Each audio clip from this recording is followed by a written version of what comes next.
जो धैर्य के साथ कर्मरत रहते हैं उन्हें सफलता मिल ही जाती है।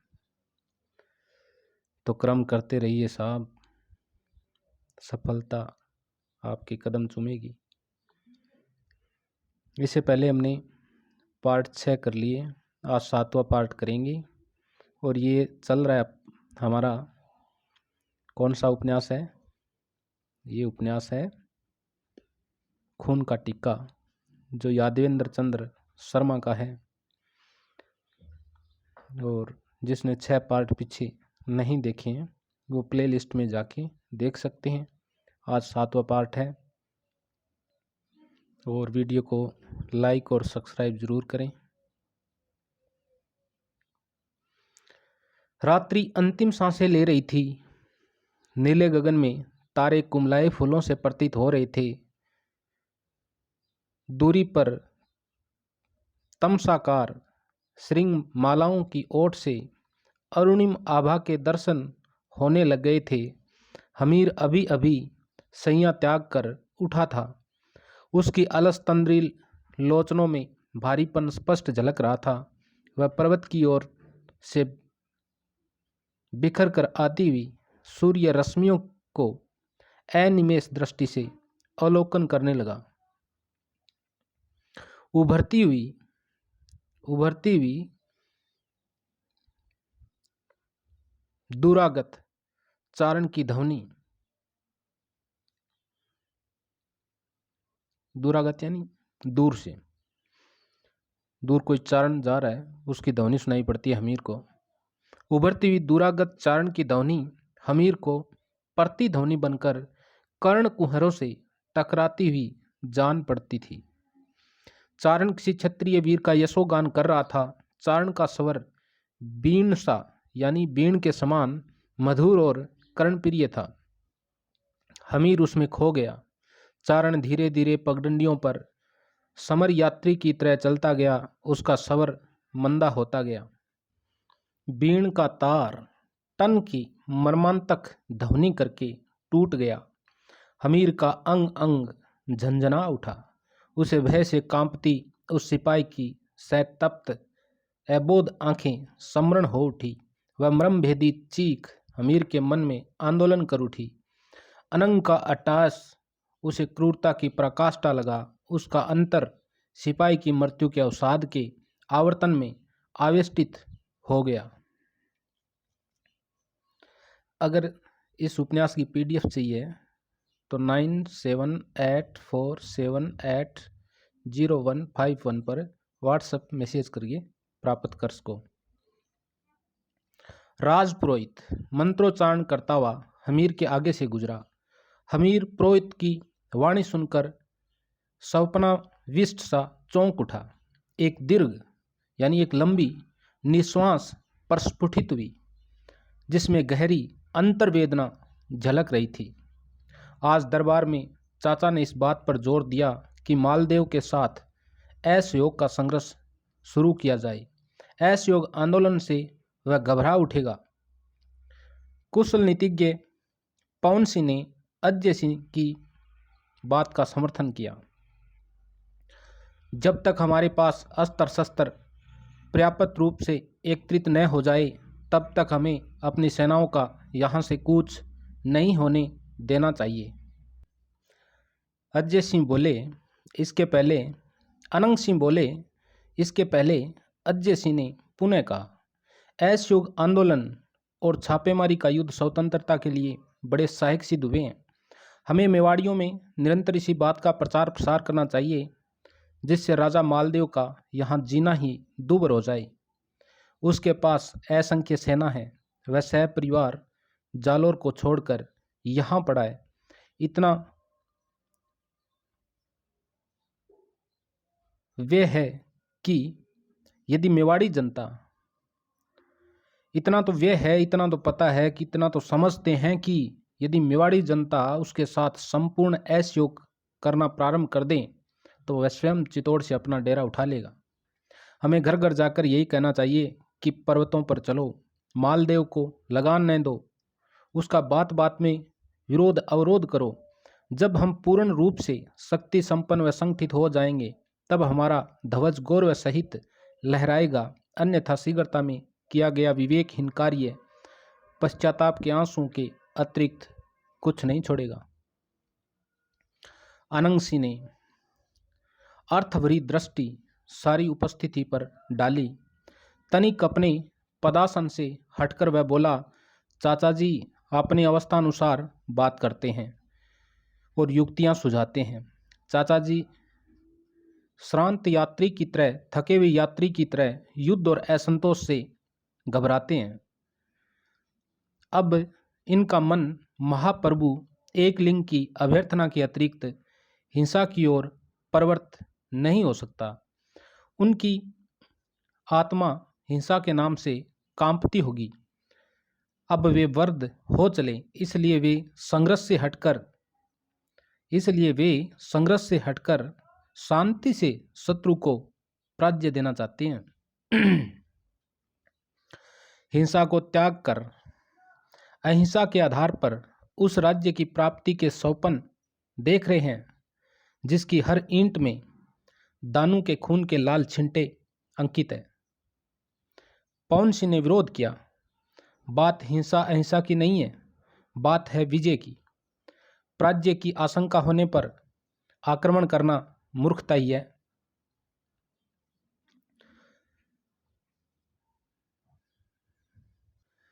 जमाकर बोला, आप ठीक कहते हैं, पर अभी शत्रु की दशा डावाडोल है, आक्रमण निश्चय सफल होगा। अहिंसा की बात नानी की कहानी सी निरुद्देश्य लगती है। अजय सिंह उठ खड़े हुए, मैं इस बार अहिंसा की बात ही करूँगा। जब स्वयं में प्रतिरोध की प्रबल शक्ति न हो तब अहिंसा का युद्ध ही शत्रु को देश निष्कासन के लिए विवश करता है। अनंग सिंह कटुर स्वर में बोला, भीख से स्वराज्य नहीं मिलता काका। भगवती माँ को खून दो, उसके खप्पर को रुंड मुंड से भर दो, वह आपको स्वतंत्रता देगी, आपकी जन्मभूमि को मान मर्यादा देगी। हमीर ने अनंग सिंह की बात का समर्थन बड़े शांत स्वर में किया। सिंहासन पर अकड़कर वह बोला, शत्रु की विषम स्थिति का हमें लाभ उठाना चाहिए। मोहम्मद तुगलक अभी मालदीव की सहायता नहीं कर सकेगा, ऐसे इसमें हमारा आक्रमण निष्फल नहीं होगा। अनंग सिंह अपनी भयानक आकृति पर घृणा को नचाता हुआ तीव्र स्वर में बोला, युद्ध की ओर से कभी भी उदासीन न रहो। वीर के लिए युद्ध न करने का विचार ही मृत्यु है। बस फिर क्या था। चित्तौड़ पर आक्रमण की तैयारियां होने लगी। अजय सिंह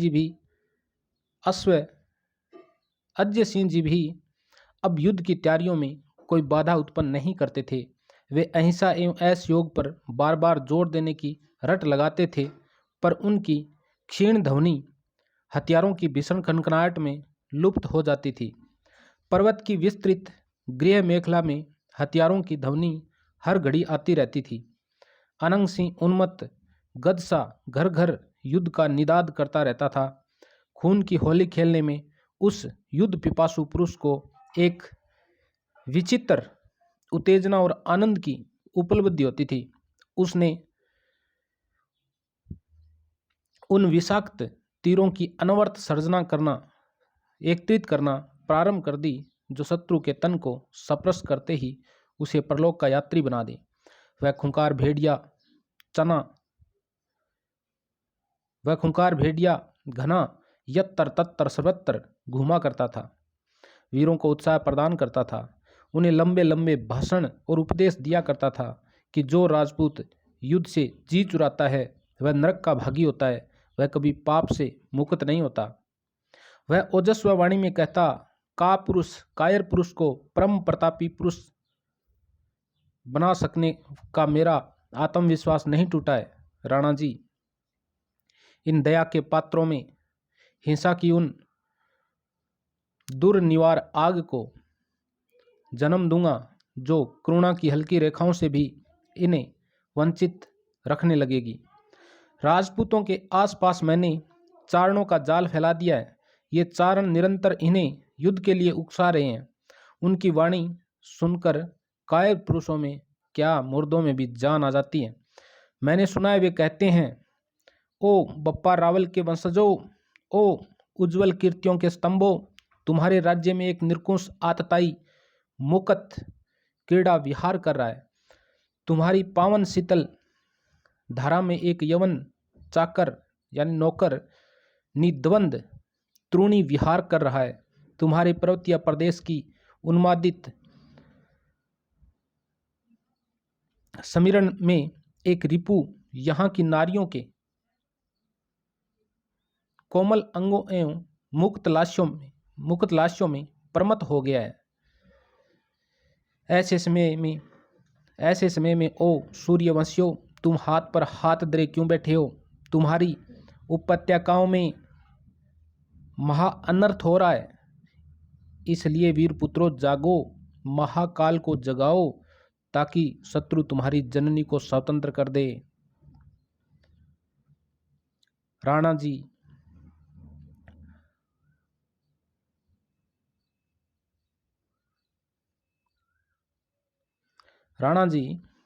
हमारा तीर निशाने पर है।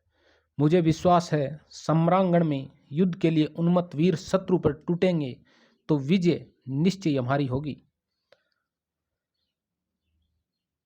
अंत में वह रात्रि भी आई जिसकी समाप्ति पर युद्ध घोष किया गया। हमीर अपने कक्ष में गंभीर मुद्रा बनाए सैया पर बैठा था। समीप उल्का का ये क्या है? समीप उल्का का प्रकाश जगमगा रहा था। उसकी सैया की मयूर पीठिका पर नाचते मयूर का चित्र एक स्थिर निगूढ़ उल्लास की भंगिमा में था। हमीर ने उसे निष्णात मयूर पर कोमलता से हाथ फेरा। संबंध वातावरण में शून्य प्रदेश की साएं साएं स्पष्ट सुनाई पड़ रही थी। वह साएं साएं को दत्तचित होकर सुनने लगा। उसे लगा कि यह वन प्रांतर की साएं साएं कह रही है कि प्रत्युष के प्रथम पहर में तुर्यनाद होगा।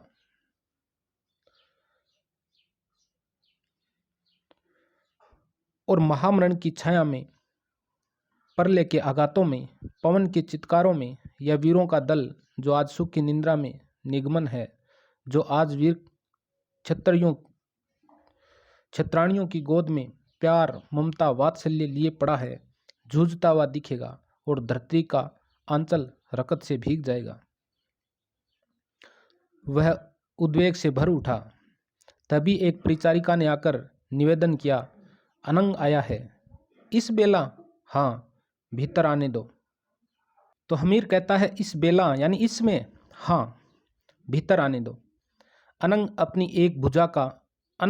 एक भुजा को दूसरी भुजा से सरल स्पर्श करता हुआ हमीर के कक्ष में आया। प्रणाम करके बोला, वीरों को निंद्रा नहीं आ रही है? राणा जी, वे युद्ध के लिए उन्मत्त हो गए हैं, तैयार हो गए हैं।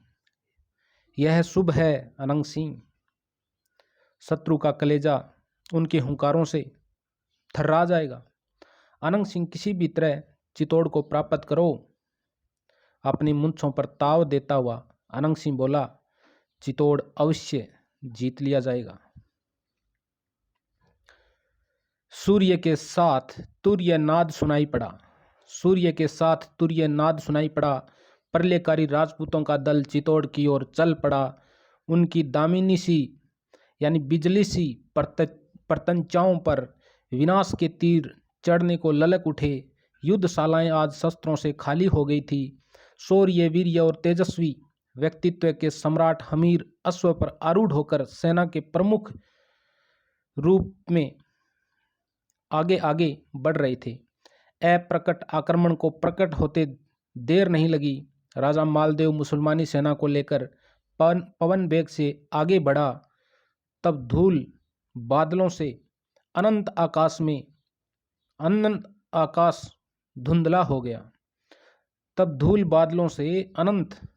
धुंधला हो गया। मालदेव के शस्त्रागारों की शिलाएं शस्त्रों को धार देने के लिए बेचैन हो उठी। मालदेव असंख्य सेना लेकर मैदान में आ डटा। घोर युद्ध आरंभ हो गया। शस्त्रों के टकराने से चिंगारियां निकलती थी। योद्धाओं के टकराने से प्रतीत होता था कि धरती पर भूकंप आ गया है। भीषण युद्ध हुआ। परिणाम भी आशा के विपरीत निकला। हमीर को भीषण पराजय मिली। ऐसी पराजय की हमीर का हृदय टुक टुक हो गया, यानी टुकड़े टुकड़े हो गए। अपने साथियों के अतुल पराक्रम के पश्चात ऐसी पराजय। हमीर चिंता, उद्वेग और भय से विचलित हो गया। अनंग सिंह को कोई दुख संताप नहीं था। वह अभी घूम घूम कर कह रहा था, जय पराजय भाग्य की बात है, इससे साहस और धैर्य को नहीं त्यागना चाहिए। आह, जब मैंने एक शत्रु को अपनी बगल में दबाकर मारा तो उसका सिर ही फट गया। ठाकुर साहब, तो अनंग सिंह कहता है कि मैंने एक शत्रु को अपनी बगल में दबाकर मारा तो उसका सिर ही फट गया। ठाकुर साहब, एक लिंगेश्वर की सौगंध खाता हूं, एक चौहान को पांव से रौंद डाला था। अजय सिंह ने अनंग सिंह को पुकार कर कहा, जिस वीर को हिंसा भरी अमानवीय बातों में आनंद आता है, वह वीर थोड़े ही दिनों में शैतान हो जाता है। उसमें देवता के स्थान पर दैत्य का वास हो जाता है। अनंग ने इस उपद्रव में तनिक भी रुचि नहीं दिखाई। वह उसी स्वर में बोला, प्राणों के खून की धारा में उठते हुए, प्राणों के खून की धारा में उठते हुए बहते हुए अंग प्रत्यंग मुझे सावन में पड़ती हुई वर्षा की बूंदों की स्मृति दिलाते हैं। अजय सिंह व्यथित हो उठे, कड़क कर बोले, तुम मनुष्यता से पृथक होते जा रहे हो अनंग। अधिक क्रूरता और दयाहीनता अत्यंत कठोर परिणाम का आधार बनती है। अनंग अपने विचारों पर दृढ़ था, पर हमीर की मन स्थिति विचित्र हो गई। उसके जीवन में उत्साह की जगह निरुत्साह छा गया। मालदेव विजयी होकर हमीर का चैन तक लूटने लगा। अब उसे आराम से बैठने भी नहीं देता था। अब उसने हमीर के सरदारों सामंतों को कष्ट देना प्रारंभ कर दिया। जहां जहां हमीर जाता था, राजा मालदेव उसका पीछा करता था और उसके संगठन पर आघात पहुंचाता था। उसके प्रत्येक कार्यक्रम को वह निष्फल बनाने का प्रयास करता था। इससे हमीर का मन उचट गया और उसे अपना भविष्य घोर तिमिर यानी अंधकार के अंक में खोया सा प्रतीत हुआ। आगे का पार्ट अगले पार्ट में ही पढ़ाऊंगा आगे को। यदि वीडियो बढ़िया लगी है तो लाइक और सब्सक्राइब करियो। ठीक, लाइक और सब्सक्राइब करने में बड़ा कंजूस हो। और यदि PDF चाहिए उपन्यास की तो 9784780151 पर व्हाट्सएप करिए। PDF लेस को उपलब्ध है।